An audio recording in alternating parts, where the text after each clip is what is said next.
Welcome back to the 6th episode of Our Brand Doctor. Peace be with you.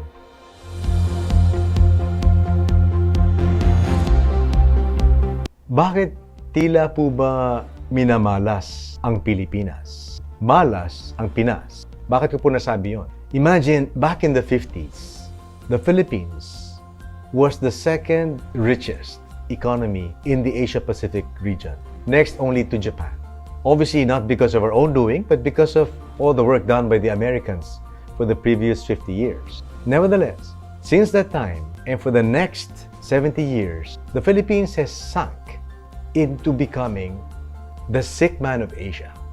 We were the envy of our neighboring countries like Korea, Taiwan, China, Hong Kong, Singapore, Brunei, Malaysia, Indonesia, even Thailand and Vietnam. But today, not only have we become the sick man of Asia, we are also the poor man of Asia, the hungry man of Asia. We are the jobless man of Asia because we don't have enough jobs. That's why we send our people abroad. We are the homeless man of Asia because we have 7 million homes in backlog.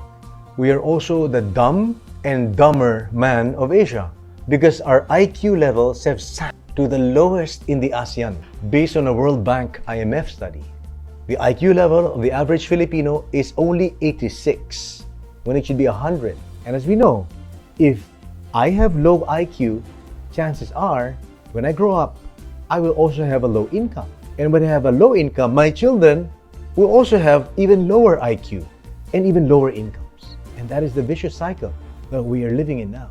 The Filipino is also the corrupt man of Asia because of our penchant for corruption and the SOP, or standard operating procedure, in all government agencies and across all levels.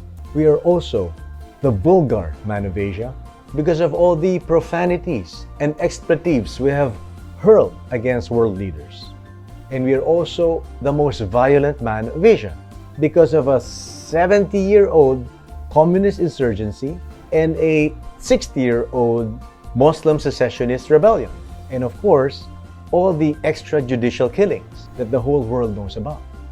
In conclusion, what this all tells us is that all our leaders, since time immemorial, are guilty of gross incompetence and egregiously bad mismanagement of the national economy. Ladies and gentlemen, to relaunch, we need to return to our roots. We need to return to Rizal. Dr. Jose P. Rizal was not only our national hero and the pride of the Malay race, he was the first Filipino and the father of our nation because he was the first to call the natives Filipinos. Previously, the Spaniards called us, the natives, Indio, a pejorative term to distinguish us from themselves. But Jose Rizal saw the merit, the value of renaming, rebranding from Indio to Filipino. So we should all live up to the standards of Rizal. His thoughts, his beliefs, his words, his deeds, his heroism, his patriotism. Jose Rizal was noble and honorable. So should we be. If not, we do not deserve the noble term Filipino. We are un-Filipino. We are Indio. In fact, if you will read the chronicles of Antonio de Pigafetta, the Italian chronicler of Ferdinand Magellan, when he was recounting the day when they arrived on Limasawa Island on the 16th of March, 1521, and a handful of curious natives came to meet them. They were exhausted, they were hungry, desperate, thirsty. The natives voluntarily offered them some food, but seeing it was not enough for the whole crew, there were 3 boats. The natives said, somehow gestured, "We will come back in 4 days." Pigafetta and Magellan and the European crew from different countries in Europe did not think much about that promise. But guess what? In exactly 4 days, these natives, the very first natives whom the Europeans met, did return as they promised with more than enough food for the crew.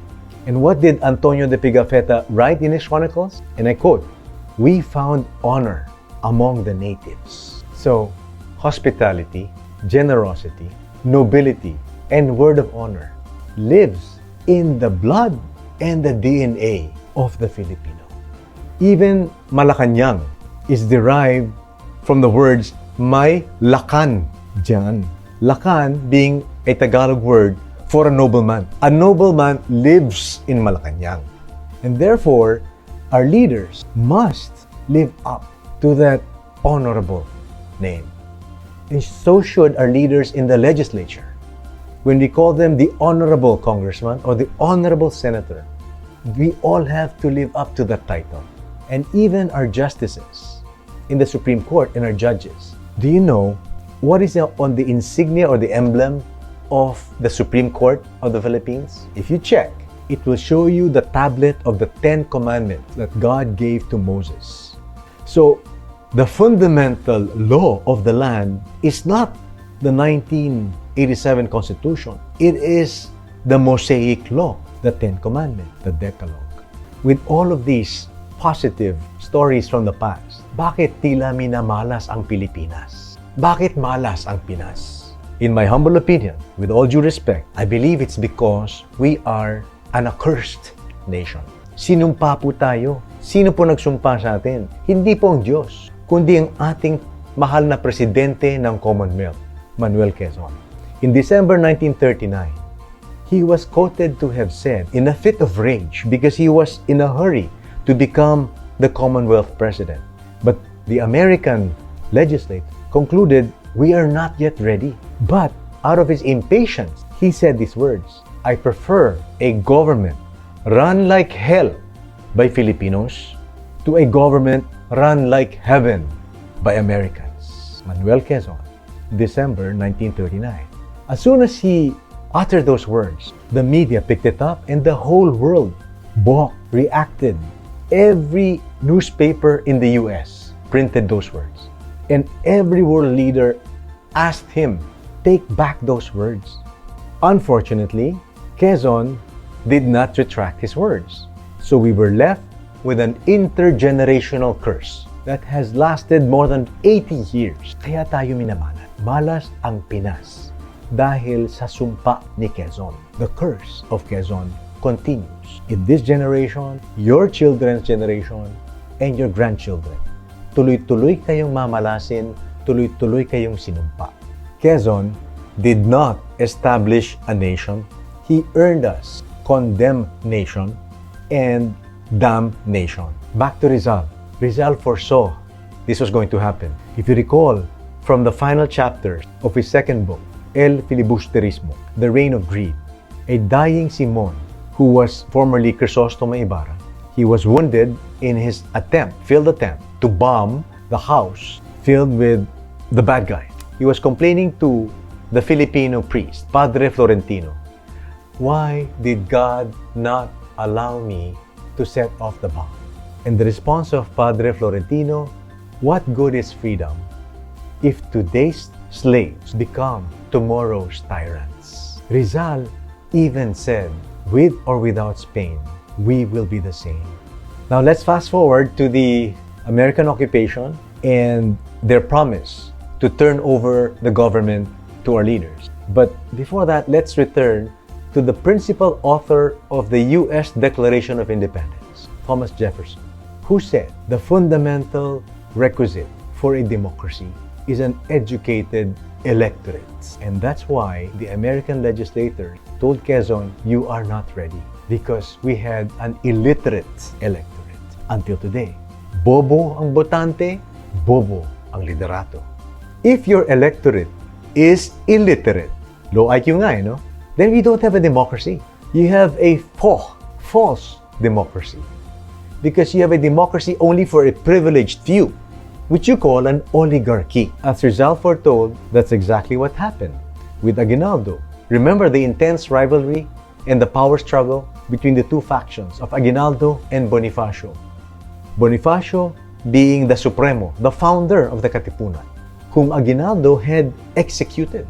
And then again, he had a fight with one of his best generals, General Antonio Luna, whom he had assassinated. And so what happened?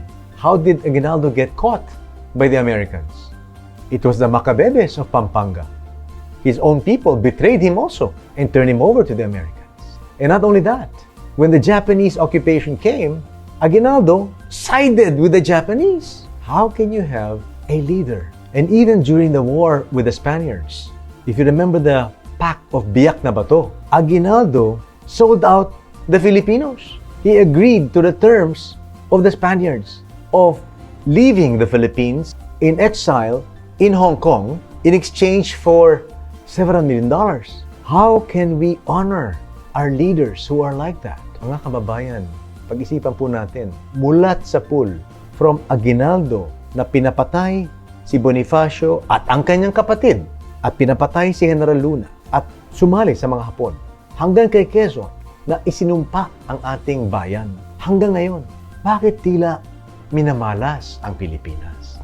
So, from Quezon all the way down to the 17th President, bakit malas ang Pinas? Dahil tayo po ay isinumpa.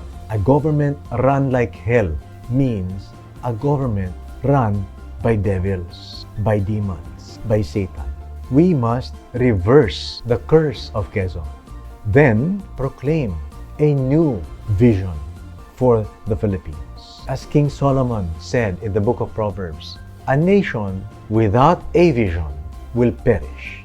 So from a nation run like hell by Filipino politicians, we must have a nation run like heaven by Filipino patriots. In a nation run like heaven by Filipino patriots, we will no longer tolerate the wrongdoings of the past. Bawal ang kasalanan. Pasok ang kabanalan. Bawal ang mga hangal. Pasok ang mga banal. Friends, thank you very much for joining us on the 6th episode of Our Brand Doctor. Before you go, please remember to like, share, subscribe, and click the button to notify you of our next video where we will talk about the current leadership of the country, President Bongbong Marcos.